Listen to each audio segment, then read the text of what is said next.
What sound does the lion make? Talagang tumayo pa siya. Isabela Rosie or Peanut, another napaka-cute update for Peanut. Dahil 1-year-old na si Peanut, kumakain na rin ito ng mga solid food. Tulad sa nakikita nyo ngayon, left and right ang hawak na chicken, ang kanyang pinapapak. Mukhang sarap na sarap si Peanut habang palipat-lipat na kinakagat niyang hawak niyang manok. At ayon naman sa mga komento ng mga netizen, Jollibee Chicken Joy commercial na yan. Peanut says, isa pang Chicken Joy. Grabe naman Peanut, hahaha, enjoy the food. Wow, eating your favorite chicken.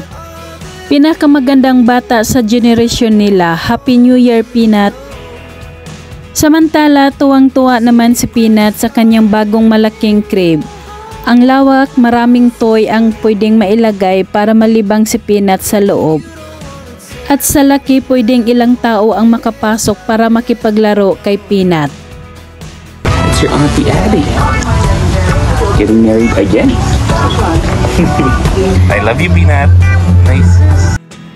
Iba pang update sa kaganapan nila sa pagpunta ng Boracay. Nag-enjoy ang pamilya Manzanos doon. Lalo na si Peanut na first time na makarating ng Boracay. Nagustuhan ang beach at ang swimming pool.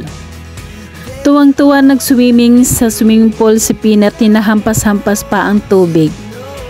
Sa bedtime naman, busy si Peanut sa pagbuklat ng kanyang libro habang nakatingin si Daddy Luis niya. Masayahing bata si Peanut, lagi itong naka-smile at kapag tumatawa ito ay talagang humahalakhak. Sa mga recent videos niya nakasama sina Mami at Daddy niya, napakaganda ni Peanut dahil sa kanyang iba't ibang kulay ng ponytail na lalong nagpapakyut sa kanya.